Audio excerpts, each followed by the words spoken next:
Hello friends, welcome to affairs cloud. We learn to lead. मेरा नाम विकास है। तो दोस्तों, आज की वीडियो में हम कुछ बहुत ही इंपॉर्टेंट करंट अफेयर्स डिस्कस करेंगे सेकेंड वीक ऑफ अगस्त के। ये वीडियो आपके लिए बहुत ज़्यादा हेल्पफुल रहेगी, तो इस वीडियो को एंड तक जरूर देखेगा। अगर आपने हमारे चैनल को अभी तक सब्सक्राइब नहीं किया है तो जल्दी से जाके सब्सक्राइब कर दें और इस वीडियो को लाइक कर दें। तो आइए फ्रेंड्स, अपना सेशन स्टार्ट करते हैं, लेकिन उससे पहले आपके लिए कुछ important information. Hello friends, welcome to affairs cloud. We learn to lead. मेरा नाम विकास है। हमारी एक ऐप है कैरियर्स क्लाउड के नाम से, जो आप प्ले स्टोर से जाके डाउनलोड कर सकते हैं। जैसे ही आप प्ले स्टोर से एप्लीकेशन को डाउनलोड करते हैं, इंस्टॉल करते हैं, आपके पास ऐसा पेज खुलेगा एक। उस पर आपको जाके अपनी गूगल आईडी से आपको लॉगिन करना है। लॉगिन करने के बाद ही जैसे ही आप लॉगिन करके अपनी एप्लीकेशन को ओपन करते हैं तो आपको एक विंडो ऐसी दिख जाएगी। इस विंडो में आपको देखेंगे तो आपको करंट अफेयर्स का एक सेक्शन दिखेगा। यहाँ पे आपको करंट अफेयर, इस पर क्लिक करते ही आप हमारे करंट अफेयर के सेक्शन में आ जाएंगे। हमारा करंट अफेयर का जो सेक्शन है, जो हम आपको कोर्स प्रोवाइड करते हैं एप्लीकेशन में, बहुत अच्छा कोर्स है। आपकी प्रिपरेशन में बहुत ज़्यादा हेल्प होने वाली है। मैं आपको बता देता हूँ, ये कोर्स ऐसा है कि आपको कम से कम एक ही क्वेश्चन आप कम से कम 4 से 5 बार रिवाइज करेंगे। इतना हेल्पफुल रहने वाला है आपके लिए। देखते हैं हम आपको क्या प्रोवाइड करते हैं। हम आपको करंट अफेयर्स हिंदी में प्रोवाइड कर रहे हैं और हिंदी के साथ साथ हम इंग्लिश में भी प्रोवाइड करते हैं।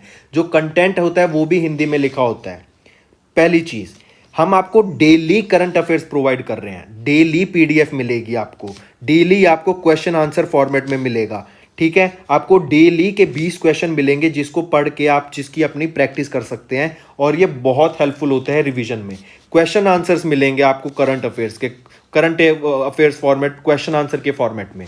फिर ऐसे ही आपको वीकली मिलेगा, जो आपके पूरे वीक के क्वेश्चंस, आप डेली क्वेश्चंस आपको पीडीएफ मिलेगी। उनमें से जो इंपॉर्टेंट क्वेश्चंस होंगे उनका आपका एक तो क्विज हुआ करेगा हर वीक। 50 क्वेश्चन का क्विज बहुत होता है। आपको 50 क्वेश्चन वीक के मतलब सारे इंपॉर्टेंट क्वेश्चन आ गए। उसके साथ साथ क्वेश्चन आंसर फॉर्मेट में आपको हिंदी की ई बुक प्रोवाइड होगी, जिसमें आपको सारे पैराग्राफ वाइज या फिर एक क्वेश्चन आंसर फॉर्मेट में आपको सारे वीक के करंट अफेयर्स मिलेंगे। ऐसे ही फिर तीसरा हम आपको प्रोवाइड करेंगे मंथली पीडीएफ। पीडीएफ आपकी हिंदी में ही होगी। आपको टॉप 100 क्वेश्चन आंसर्स मिलेंगे। ठीक है, जो पूरे महीने के 100 इंपॉर्टेंट क्वेश्चंस हैं वो आपको एक पीडीएफ प्रोवाइड की जाएगी, उसमें मिलेंगे। वो आपको क्वेश्चन आंसर फॉर्मेट में भी प्रोवाइड होंगे। तो आप देख रहे हैं हम आपको कितनी अच्छी चीज़, और ये आपका पूरा 1 साल का कोर्स होता है। आपको 2 कोर्स के ऑप्शन मिलेंगे, एक तो होगा फॉर 1 ईयर, एक होगा फॉर 2 ईयर।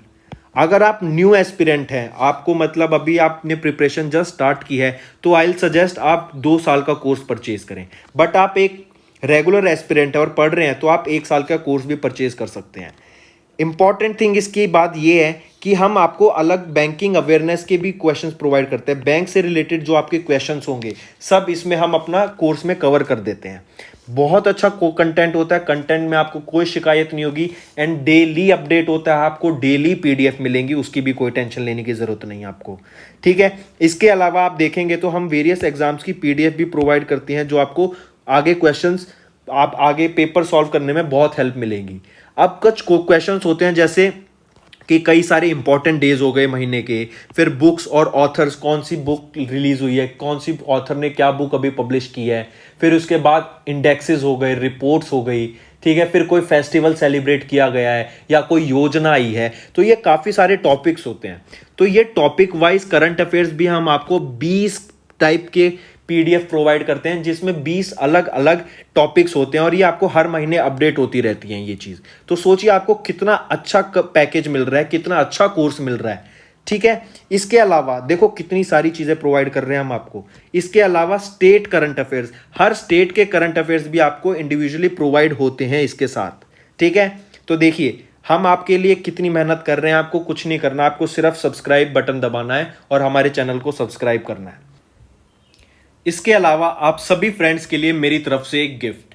जैसे ही आप पेमेंट करने वाले होंगे हमारी एप्लीकेशन में, वहीं पर आपको नीचे एक कोड डालने का ऑप्शन मिलेगा। अगर वहां पर आप विकास 10 कोड डालते हैं तो आपको सीधा 10% का एक्स्ट्रा डिस्काउंट मिल जाएगा। सिर्फ विकास 10 आपको कोड उसमें यूज करना है, एंड मेरी तरफ से आप सभी के लिए एडिशनल 10% डिस्काउंट। तो जाइए जल्दी से हमारे कोर्सेज को देखिए एंड उसको परचेज कीजिए। तो आइए अपनी वीडियो स्टार्ट करते हैं। तो दोस्तों चलिए स्टार्ट करते हैं, लेकिन एमसीक्यू क्वेश्चंस करने से पहले हम कुछ इंपॉर्टेंट वन लाइनर्स डिस्कस करेंगे सेकेंड वीक ऑफ अगस्त के। काफ़ी इंपॉर्टेंट रहेंगे, टॉपिक वाइज देखते हैं एंड जल्दी से एक बार गो थ्रू करके अपने क्वेश्चन स्टार्ट करते हैं। सबसे पहले हम बात करेंगे पीएम दक्ष, और एक पीएम दक्ष मोबाइल एप्लीकेशन और पोर्टल दोनों लॉन्च किए गए हैं वीरेंद्र कुमार के द्वारा, जो कि हमारे मिनिस्टर हैं सोशल जस्टिस एंड एम्पावरमेंट के। ये किससे रिलेटेड है? स्किल प्रोवाइडिंग से रिलेटेड आपका पीएम दक्ष पोर्टल और मोबाइल ऐप दोनों।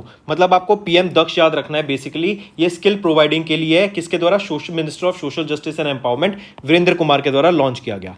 फिर एक एमओयू साइन किया वॉलमार्ट वृद्धि ने एमएसएमई सेक्टर्स को हेल्प करने के लिए, किसके साथ? हरियाणा गवर्नमेंट के साथ। नेक्स्ट, छत्तीसगढ़ आपकी पहली स्टेट बनी है to recognise forest resource rights in urban region. Next, Kakori train conspiracy को रीनेम करके काकोरी ट्रेन एक्शन रख दिया गया है, इंपॉर्टेंट रहेगा। जी मनोज सिन्हा ने इनॉग्रेट किया बंगस आवाम मेला, कहां पर? जम्मू एंड कश्मीर में। पूछा जा सकता है बंगस आवाम मेला कहां हुआ? जम्मू कश्मीर। किसने ऑर्गेनाइज किया? जी मनोज सिन्हा ने।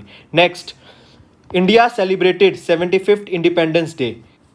75th इंडिपेंडेंस डे, कौन सा इंडिपेंडेंस डे ऑब्जर्व किया गया था? 75th, इसलिए याद रखना।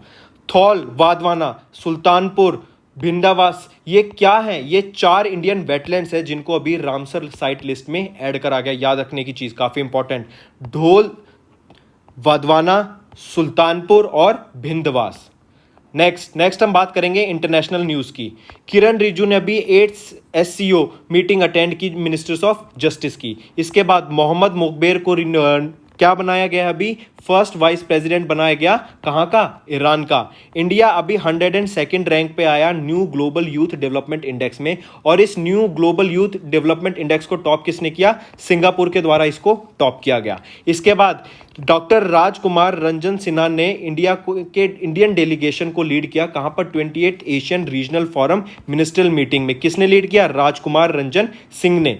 फिर अफगान गवर्नमेंट को अभी इन्होंने, आपको पता ही है अफगानिस्तान और तालिबान के बीच में कितनी दिक्कत चल रही है, तो अफगान गवर्नमेंट ने अभी अपनी जो पावर है वो किसको दे दी है? तालिबान को दे दी है। उनके प्रेसिडेंट कौन थे? अशरफ घानी थे, जिन्होंने अभी स्टेप डाउन कर दिया है। एंड न्यूज में जो आ रहा है उससे पता लगा कि वो कंट्री छोड़ के भाग गए हैं दूसरी कंट्रीज में। ऑलराइट, कौन? अशरफ घानी क्या थे? प्रेसिडेंट। कहां के? अफगानिस्तान के। नेक्स्ट हम बात करेंगे डिफेंस से रिलेटेड। इंडिया और यूनाइटेड अरब अमीरेट्स की नेवी अभी एक बायलैटरल एक्सरसाइज जयद तलवार 21 ऑर्गेनाइज कराएगी। फिर आईटीबीपी, ये इंपॉर्टेंट है, मार्क करना है। आईटीबीपी ने पहले ही 2 वीमेन ऑफिसर्स को इंडक्ट किया, प्राकृति और दीक्षा। इनको याद रखना, दोनों नेम बहुत इंपॉर्टेंट रहेंगे कि आईटीबीपी के द्वारा पहली 2 वीमेन ऑफिसर्स कौन है? प्राकृति एंड दीक्षा। फिर इंडियन आर्मी कंटिजेंट पार्टिसिपेट करेगी इंटरनेशनल आर्मी गेम्स 2021 की, जो कि रशिया में होगा। सबसे इंपॉर्टेंट क्वेश्चन मान के चलिए इस वीडियो का, इंडियन आर्मी कहां पार्टिसिपेट करेगी सर? या फिर अभी इंटरनेशनल आर्मी गेम्स 2021 के कहां पे होंगे? रशिया में ऑर्गेनाइज किए जाएंगे, काफी इंपॉर्टेंट। और उसमें से हमारी कौन सी फोर्स? इंडियन आर्मी पार्टिसिपेट करेगी। फिर नेक्स्ट भी काफी इंपॉर्टेंट, अल मोहम्मद अल हिंदी 2021 एक्सरसाइज, ये किसके बीच में होगी? इंडियन नेवी और सऊदी अरेबिया नेवी के बीच में होगी। डीआरडीओ ने अभी निर्भय मिसाइल को टेस्ट फायर किया। क्वाड कंट्रीज नेवीज ने एक एक्स मालाबार एक्सरसाइज में पार्टिसिपेट किया। क्वाड कंट्रीज कौन कौन सी हैं? इंडिया, यूएसए, ऑस्ट्रेलिया और जापान।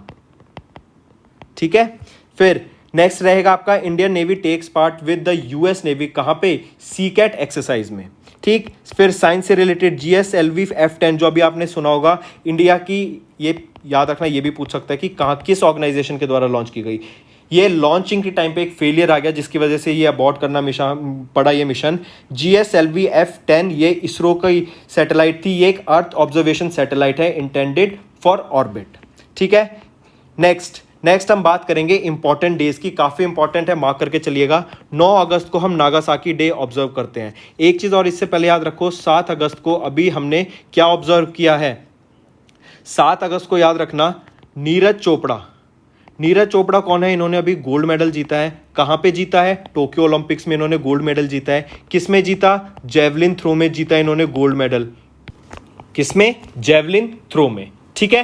तो अब javelin throw day, javelin day के नाम से 7 अगस्त को जाना जाएगा, ठीक है, नेशनल जेवलिन डे। इस स्पोर्ट को बढ़ावा देने के लिए और इनको गोल्ड मेडल मिला, इससे इनको रिमेंबरेंस मिलेगी कि 7 अगस्त को इनको गोल्ड मेडल मिला था, इसलिए जेवलिन डे सेलिब्रेट करने लगे हम। काफ़ी इंपॉर्टेंट रहेगा जेवलिन थ्रो डे 7 अगस्त को, नीरज चोपड़ा ने जो गोल्ड मेडल जीता उसके लिए, और ये इंडिया सेलिब्रेट करेगा। नेक्स्ट हम बात करेंगे 9 अगस्त को ही international day of world indigenous people day observe करते हैं हम। थीम रहेगी leaving no one behind, indigenous people and the call for a new social contract. Next 10 अगस्त को हम वर्ल्ड लायन डे ऑब्जर्व करेंगे। 12 अगस्त को international youth day, and the theme रहेगी इंटरनेशनल यूथ डे की, वो है transforming food systems, youth innovation for human and planetary health. 12 अगस्त को हम वर्ल्ड एलिफेंट डे, 13 अगस्त को इंटरनेशनल लेफ्ट हैंडर्स डे, और 13 अगस्त को ही वर्ल्ड ऑर्गन्स डोनेशन डे हम ऑब्जर्व करेंगे। ये तो हो गए कुछ आपके वन लाइनर्स। अब आइए स्टार्ट करते हैं अपने MCQ questions. So first is India was ranked dash in the second edition of the COVID-19 innovation report that was released by UNAIDS, where dash which city was ranked as the 49th city among the top coronavirus innovation cities. Remember this, top coronavirus innovation city, and the rank of Indian city was 49th. Which is that city? It is your Bangalore. First of all, remember the name of the city. It is Bangalore. Then if we coming to the country-wise index, rank of India was what? 32nd in the second edition of COVID-19 innovation report that was released by whom? It was released by UNAIDS. So the correct option here becomes 32 of India and 49 rank of which city? Bangalore city. Next, which country virtually hosted the SCO Justice Ministers Meeting 2021, where India proposed implementation of e-Lok Adalat, a dispute redressal system? All right, then it is saying which country virtually hosted this SCO virtual meeting. It was hosted by whom? Sri Lanka. Oh, sorry, it was hosted by whom? It was hosted by Tajikistan. All right, Tajikistan was the host city for the SCO Justice Ministers meeting for the year 2021. And the important thing that you need to remember here is about the e-Lok Adalat. Who launched this, or who gave the proposal of e-Lok Adalat during the SCO Justice Ministers meeting? It was given to this meeting by India. All right, important is India, you need to remember here. All right, it is a tool, and if we talk about e-Lok Adalat, it is a tool to settle disputes by combining technology and alternate dispute resolution system. So this is your e-Lok Adalat proposed by India, and this SCO Justice Ministers meeting was done by Tajikistan or hosted by Tajikistan. Which country chaired the first deputy NSA level meeting of Colombo Security Conclave that saw the virtual participation of India? Who held this, or who hosted this? This meeting was chaired by Sri Lanka. Moving on. Name the organization that partnered with United Kingdom's Foreign Commonwealth and Development Office to launch an entrepreneurship promotion scheme. All you need to remember from this question is Swalambhan Challenge Fund. This Swalambhan Challenge Fund was a type of an MOU between India and which country? It was between India and United Kingdom. This Swalambhan Challenge Fund was started by United Kingdom's Foreign Commonwealth and Development Office with partnership with which organization? It was your SIDBI. All right, with SIDBI and United Kingdom's Foreign National Commonwealth and Development Office, and the scheme was Swalambhan Challenge Fund. Next is your Asian Development Bank, ADB. Asian Development Bank provided an assistance of 300 million US dollar for improving the road infrastructure in which state? This is done for Maharashtra state. All right, it is done for Maharashtra state. Important, do remember. Now, Rajiv Gandhi Award has been started by Maharashtra government in which field? In IT technology. It is also important, you need to remember. Very important question. All right, moving on. Next is your National Handloom Day is annually celebrated by India by the on which date and by the Ministry of Textile. So remember, this National Handloom Day is observed on the 7th of August, and this day is observed in which country? It is observed in India. By whom? By Ministry of Textiles on 7th of August. Next, Identify the country that took part in Zayat Talwar 2021. It is a bilateral naval exercise with India in August 2021. Alright, I repeat, Zayat Talwar 2021 is a bilateral naval exercise with India in August, and it was which country that took part in this Zayat exercise, Zayat Talwar 2021 with India? It was United Arab Emirates. We saw this in one-liners, so do check it out if you are not seen our first part of the video. Alright, which is the world's country to grant a patent for innovation by artificial system? देखो, अभी अगर कोई patent क्या होता है, patent होता है अगर आपने कोई नई टेक्नोलॉजी या फिर आपने कुछ इनोवेट किया, तो आप कोई नया सॉफ्टवेयर लाए या फिर आप कोई, जैसे आपने पेटेंट किया, किसी ने पेंसिल बनाई होगी तो उसका पेटेंट होगा कि मैंने पेंसिल बनाई, पेटेंट। अब अगर कोई पेंसिल बनाता है तो या तो मैं उस पर केस कर दूंगा, सेम पेंसिल बनाता है, या फिर उसको मेरे से पेटेंट लेना पड़ेगा, उससे मेरे को कॉपीराइट्स लेने पड़ेंगे ताकि वो उसका यूज कर सके, प्रोडक्शन कर सके, जैसे आपका कॉपीराइट हो जाता है, सेम चीज यूट्यूब पर। तो ये चीज हो गई। पहले था ये ह्यूमंस करते थे, लेकिन अब क्या है, आर्टिफिशियल इंटेलिजेंस इतनी बढ़ गई है, इतनी स्मार्ट होती जा रही है, उसने खुद अपनी एक टेक्नोलॉजी डेवलप की और उसका पेटेंट आया। ये कह रहा है कि कौन सी कंट्री, वर्ल्ड की कौन सी कंट्री है जिसने पेटेंट दिया इन्वेंशन में, किसकी आर्टिफिशियल इंटेलिजेंस के द्वारा एक इन्वेंशन की गई, उसमें ये एक पेटेंट दिया गया किस कंट्री के द्वारा, आपको ये बताना है। ठीक है, क्लियर हुआ ये सारी चीज? पहले तो याद रखो, अगर मैं आर्टिफिशियल इंटेलिजेंस का नाम पूछूं तो वो है डेबस। डेबस आर्टिफिशियल इंटेलिजेंस का नाम है जिसने इन्वेंशन करी। क्या चीज की इन्वेंशन करी? एक food container system based on fractal geometry करके एक इसने सॉफ्टवेयर की डेवलपमेंट की जिसका पेटेंट लिया, और कहा जा रहा है किस कंट्री के द्वारा ये दिया गया, वो साउथ अफ्रीका। इंपॉर्टेंट डाक करके चलना, ठीक है, इंफॉर्मेशन टेक्नोलॉजी टॉपिक से काफी इंपॉर्टेंट रह सकता है। As per the 6 climate change assessment report, जो कि आईपीसीसी है, आपका intergovernmental panel on climate change के द्वारा, और the global average temperature will be greater than 2 degree above pre industrial level by कौन से ईयर तक? तो याद रखना, ये बोला गया कि 2060 तक अब जो हमारा टेम्परेचर है ना, एवरेज टेम्परेचर 2 डिग्री सेल्सियस बढ़ जाएगा above the pre industrial level से। किसके द्वारा बोला गया? आईपीसीसी के द्वारा बोला गया। फिर एक चीज ये तो आ गया 2 डिग्री सेल्सियस का कि 2060 तक। एक और डाटा याद रखना कि 1.5 डिग्री सेल्सियस भी बढ़ने की बात की गई, कब तक? 2030 तक। Next, which bank recently signed a cold ending partnership with Dharvansha Finvest Limited to offer gold loans to MSME borrowers under the priority sector lending? किसके द्वारा? सेंट्रल बैंक ऑफ इंडिया के द्वारा ये किया गया। सेंट्रल बैंक ऑफ इंडिया कब establish हुआ? 1911 में स्टैब्लिश हुआ। हेडक्वार्टर मुंबई महाराष्ट्र में रहेगा। एमडी एंड सीईओ कौन है? एमवी राव। नेक्स्ट है कि अपॉइंटमेंट कमेटी के द्वारा एक अप्रूवल दिया गया कि उनका टेन्योर एक्सटेंड हो जाए, और उनका नाम है राजीव गौबा। मतलब राजीव गौबा जी को अपॉइंटमेंट कमेटी के द्वारा 1 साल का टेन्योर एक्सटेंशन मिला। पूछा जा रहा है कि राजीव गौबा जी किस पोस्ट पर हैं अभी इंडिया पर? तो वो याद रखिएगा, कैबिनेट सेक्रेटरी है। कैबिनेट सेक्रेटरी के ये टॉप मोस्ट कैडर होता है किसका? आईएएस का, इंडियन एडमिनिस्ट्रेटिव सर्विस का ये टॉप मोस्ट पोस्ट कह सकते हैं आप, कैबिनेट सेक्रेटरी। इनका टर्म पीरियड कितना या टेन्योर कितना होता है? 4 साल का होता है, और इनको अभी 1 साल की एक्सटेंशन दी गई अपॉइंटमेंट कमेटी के द्वारा। ठीक है, राजीव गौबा याद रखिएगा। नेक्स्ट, आइडेंटिफाई द मिनिस्ट्री जिसने पीएम दक्ष एक पोर्टल लॉन्च किया गया और एक पीएम मोबाइल दक्ष मोबाइल एप्लीकेशन लॉन्च की गई जो स्किल डेवलपमेंट प्रोग्राम्स को टारगेट करने के लिए थी। किस मिनिस्ट्री के द्वारा ये लॉन्च की गई? इंपॉर्टेंट, हम डिस्कस कर चुके हैं। क्या है? Ministry of social justice and empowerment के द्वारा इसको लॉन्च करा गया। नेक्स्ट, आरबीआई ने अभी एक collateral free loan for dash under the DAY national rural livelihood mission two dash. तो देखो, आरबीआई ने कोलेटरल फ्री लोन को इंक्रीज कर दिया, किसके लिए? सेल्फ हेल्प ग्रुप के लिए, under the DAY national rural livelihood mission two. कब तक को, मतलब किस अमाउंट तक?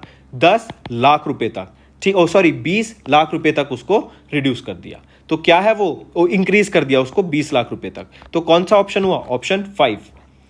नेक्स्ट, इंडियन नेवी ने रिसेंटली अल मोहम्मद अल हिंदी 2021, ये एक नेवल एक्सरसाइज थी जो कंडक्ट कराई गई इंडिया और किसके बीच में? सऊदी अरेबिया के बीच में। ये आपकी नेवल एक्सरसाइज कंडक्ट कराई गई, याद रहेगा।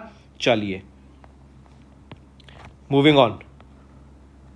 Next, identify the state government जिसने अभी एक्सक्लूड कर दिया गुरखा कम्युनिटी को फ्रॉम इलीगल इमिग्रेंट्स और foreign tag under the citizenship act of 1955। तो असम ने गुरखा कम्युनिटी को एक्सक्लूड कर दिया फ्रॉम द इलीगल इमिग्रेंट्स और फॉरेनर्स टैक्स से। ठीक है, याद रहेगा गुरखा कम्युनिटी इंपॉर्टेंट है।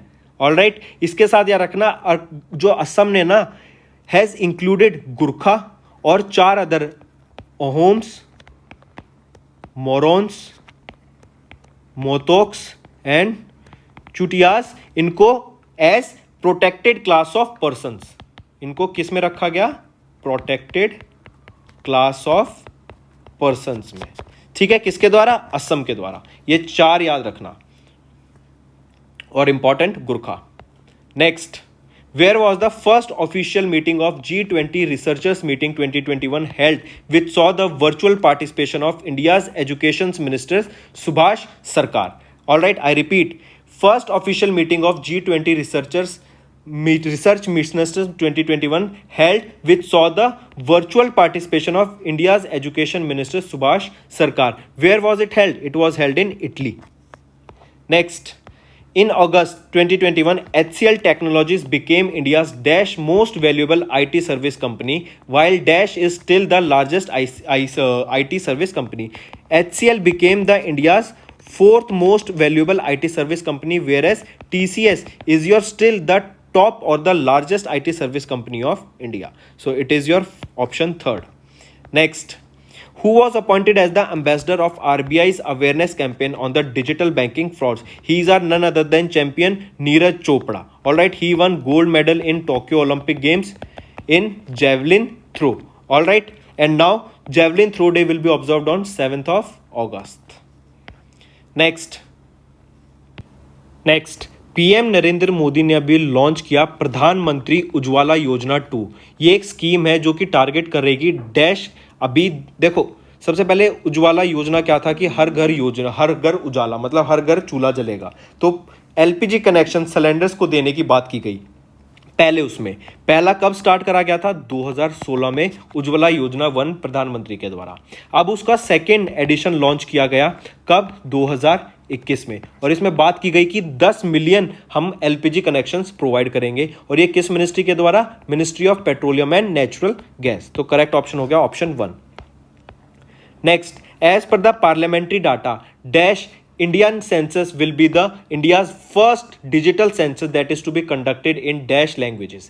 अभी 2021 में आपका जो सेंसस होगा, ठीक है, आपसे पूछा गया कि वो कौन से नंबर का तो सेंसस होगा, और उसके बाद मेरे को ये बता दो कि कौन सा जो ये हमारा जो कितनी लैंग्वेजेस में ये आपका सेंसस कंडक्ट कराया जाएगा, ये बताइए मेरे को। चलिए, तो देखो, पहले क्वेश्चन का आंसर तो हुआ कि 16वां आपका इंडियन सेंसस होगा ये अभी, ठीक है, और ये पहला भी होगा, फर्स्ट टाइम ये आपका डिजिटल सेंसस होने वाला है हमारे इंडिया में। ऑलराइट, 2021 में 6th एडिशन 16th नंबर का इंडियन सेंसस है, लेकिन फर्स्ट डिजिटल है। ऑलराइट, और ये कितनी लैंग्वेजेस में होगा ये पूछा गया? 18 लैंग्वेजेस में होगा and English, 18 Indian languages and English. इसके अलावा आपको याद रखना, इसमें a new category under 3rd gender भी ऐड करी गई है। तो करेक्ट ऑप्शन कौन सा हुआ आपका? 16वां है और 18 लैंग्वेजेस।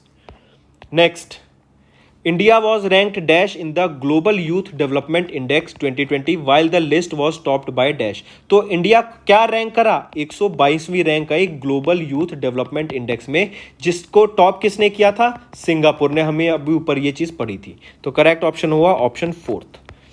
नेक्स्ट है, identify the financial institution that launch digital प्रयास। डिजिटल प्रयास किस फाइनेंशियल इंस्टीट्यूशन के द्वारा लॉन्च किया गया था ये बताना है। सिडबी के द्वारा। इंपॉर्टेंट, ये एक डिजिटल प्लेटफॉर्म है जो कि लोन्स प्रोवाइड करेगा एंटरप्रेन्योर्स को जिनकी छोटी इनकम है, कम इनकम वाले एंटरप्रेन्योर्स हैं। फिर नेक्स्ट क्वेश्चन हम पढ़ ही चुके हैं कि नीरज चोपड़ा की गोल्ड जीतने की खुशी में और टोक्यो ओलंपिक गेम्स में एथलेटिक्स फेडरेशन ऑफ इंडिया ने डिसाइड किया कि 7 अगस्त को हम national javelin throw day observe करा करेंगे। तो करेक्ट ऑप्शन 7 अगस्त ऑप्शन 1। नेक्स्ट, किस सिटी को इंडिया की वाटर प्लस सिटी डिक्लेयर कर दिया गया? काफी important, under Swachh Bharat mission. ये इंडोर सिटी रहेगी, अगर स्टेट पूछा जाए तो महाराष्ट्र। काफी इंपॉर्टेंट क्वेश्चन है, ये मार्क करके चलिएगा।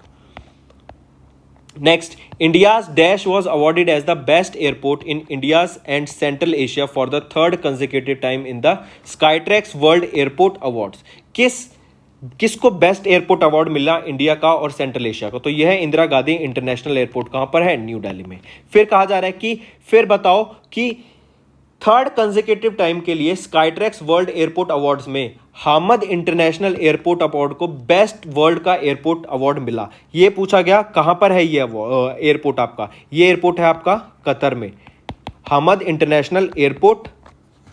Next, a total of Dash banks partnered to form secondary loan market association under the chairmanship of Dash to deal with corporate loans in the secondary market। तो याद रखो a total of कितने banks? a total of आपके 10 bank ने partner किया for secondary loan market association. इसके chairman कौन रहेंगे? संजय श्रीवास्तवा।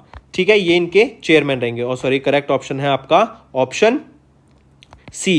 10 बैंक मिले और आपका चेयरमैन कौन रहेंगे? Sanjay Shrivastava, option C. Next हम बात करेंगे कि आरबीआई ने अभी एक पेनल्टी इंपोज कर दी है 10,000 रुपए पर एटीएम की। किस लिए? ये बैंक, अगर किसी भी बैंक का एटीएम में अगर कैश की अनअवेलेबिलिटी का जो टाइम पीरियड है वो 10 घंटे पर मंथ से ज़्यादा हो जाता है, मतलब एक महीने में 10 घंटे से ज़्यादा किसी बैंक के एटीएम में पैसे नहीं रहते हैं, तो उस बैंक पे 10,000 रुपए पर एटीएम की पेनल्टी लगेगी। तो क्या इससे पूछा गया मोर देन कितना टाइम पीरियड पूछा गया, तो आपका हो गया 10 घंटे पर मंथ, और अमाउंट पूछी जाती तो 10,000 रुपए पर एटीएम। फिर नेक्स्ट, किसने सक्सेसफुली टेस्ट फायर की एक indigenously technology cruise missile with a new made in India turbofan engine, Manik के टर्बो इंजन फैन के साथ? किसने टेस्ट फायर की? डीआरडीओ ने। और हमें पता ही है कि सब मोस्टली हमारी जो टेस्टिंग होती है डिफेंस इक्विपमेंट्स की कहां पे होती है? ओडिशा में होती है। तो correct option option fourth. Next हम बात करेंगे who recently became the third highest wicket taker in the test cricket. Third highest wicket taker आपके टेस्ट क्रिकेट में कौन बने हैं? James Anderson. ठीक है, जेम्स एंडरसन किस कंट्री से बिलोंग करते हैं? किस कंट्री की क्रिकेट टीम से बिलोंग करते हैं? इंग्लैंड से। Next, how the earth got its beauty, ये किन के द्वारा लिखी हुई बुक है? ये है सुधा मूर्ति, इनकी ऑथर रहेंगे। नेक्स्ट, डैश ने रिलीज किया handbook named electric vehicle charging infrastructure implementation. Notably India has the set a target of increasing its electric vehicle numbers to 30% by dash. तो 2 क्वेश्चन हो गए इसमें। सबसे पहले तो याद रखो ये electric vehicle charging infrastructure implementation, ये बुक हैंडबुक किसके द्वारा रिलीज की गई? नीति आयोग के द्वारा रिलीज की गई। नीति आयोग कब बना? 1 अप्रैल 2015 को। इससे पहले इसको क्या कहा जाता था? प्लानिंग कमीशन कहा जाता था। चेयरमैन कौन होते हैं? आपके प्राइम मिनिस्टर होते हैं, जो करंटली टेन्योर में जो प्राइम मिनिस्टर हैं वो उसके नीति आयोग के चेयरमैन होते हैं। तो फिर कहा जा रहा है कि इंडिया में हम 30% से ज़्यादा इलेक्ट्रिक व्हीकल इंट्रोड्यूस कर देंगे। ये टारगेट क्या रहा? By which year? बाय 2030। तो correct option option third. Next, a total installed renewable energy capacity in India excluding large hydro had crossed the milestone of dash, taking India to dash position in the world in the terms of installed renewable energy capacity। तो याद रखिएगा ये जो data है amount बढ़ के 100 gigawatt हो गई है, और इसके साथ इंडिया 4th पोजीशन पे आ गया वर्ल्ड में in the terms of installed renewable energy capacity. Next, name the banking institution जिसने एक MOU साइन किया with para Olympic committee of India to become one of the banking partners ahead of the Paralympic Games 2020 in Tokyo, Japan. किसके साथ किया? Indian bank के साथ किया, banking partner आया। इंडियन बैंक कब स्टार्ट हुआ था? 1907 में। MD एंड CEO कौन है? पद्माजा चुंद्रू, एंड हेडक्वार्टर्स का है? चेन्नई, तमिलनाडु में इसके। नेक्स्ट हम बात करेंगे एक्सिम बैंक की। एक्सिम बैंक क्या है? Export and import bank of India, जो कि एक लाइन ऑफ क्रेडिट प्रोवाइड करेगा $100 मिलियन की डिफेंस आइटम्स का प्रोक्योरमेंट करने के लिए। किस कंट्री को ये लाइन ऑफ क्रेडिट दिया जाएगा? तो याद रखिए ये दिया जाएगा आपका मॉरिशियस को। ठीक है, next, identify the country which had test fired the nuclear capable surface to surface ballistic missile Ghaznavi. Ghaznavi हमें पता है पाकिस्तान की मिसाइल होती है, ये एक surface to surface ballistic missile है और ये न्यूक्लियर कैपेबल भी है। तो कंट्री है आपकी पाकिस्तान। नेक्स्ट हम बात करेंगे एक बुक की, अर्थ स्पिनर। अर्थ स्पिनर किन के द्वारा लिखी गई बुक है? यह है अनुराधा रॉय के द्वारा लिखी गई बुक। नेक्स्ट हम बात करेंगे किस स्टेट ने टॉप किया, या फिर किस 2 स्टेट्स ने टॉप किया transparency index rating of pollution control boards on public disclosure, ये रिपोर्ट में किस स्टेट ने इंडिया की टॉप किया, जो कि रिलीज की गई centre for science and environment के द्वारा। तो ओडिशा एंड तेलंगाना ने टॉप किया। करेक्ट ऑप्शन है आपका बोथ 1 एंड 3। नेक्स्ट हम बात करेंगे किसने एक कैंपेन लॉन्च किया जो रहा #फॉलो पेमेंट डिस्टेंसिंग। ये कैंपेन किस लिए है? To increase the contactless payments using the RuPay cards, RuPay के कार्ड्स के द्वारा। और लॉन्च किसके द्वारा किया गया? NPCI, जो कि national payments corporation of India है। तो करेक्ट ऑप्शन हुआ ऑप्शन 1। नेक्स्ट हम बात करेंगे कौन 69th chess grandmaster of India बने, और ये लास्ट क्वेश्चन है हमारी वीडियो का। 69th chess grandmaster of India कौन बने हैं? जल्दी से बता दो, इंपॉर्टेंट क्वेश्चन है और लास्ट क्वेश्चन है। हर्षित राजा बने हैं। पहले ग्रैंड मास्टर ऑफ इंडिया कौन थे? विश्वनाथ आनंद थे। ग्रैंड मास्टर का टाइटल दिया किसके द्वारा जाता है? फाइड के द्वारा। फाइड क्या है आपका? International chess federation. ऑलराइट, और याद रखना ये 69th चेस ग्रैंड मास्टर है इंडिया के। आपका होमवर्क रहने वाला है कि ये मुझे बता दो किस स्टेट से बिलोंग करते हैं। होमवर्क है, जल्दी से कमेंट कर दो नीचे। तो फ्रेंड्स, ये थी हमारी वीडियो। अगर आपको आज हमारी वीडियो से कुछ ना कुछ सीखने को मिला है तो जल्दी से जाइए और हमारे चैनल को सब्सक्राइब कर दें और इस वीडियो को लाइक कर दें। और फ्रेंड्स, अगर आपको हमारे कंटेंट से रिलेटेड या फिर हमारी कोई ऐप से इशू आ रहा है, कोई भी आपको प्रॉब्लम है, तो आप हमारी जीमेल आईडी जो कि है support@affairscloud.com या फिर हमारा नंबर 9677333862 पर कॉन्टैक्ट कर सकते हैं। एंड हमारी टीम जल्दी से जल्दी आपके इशू को रिजॉल्व करने में आपकी सहायता करेगी। So take care.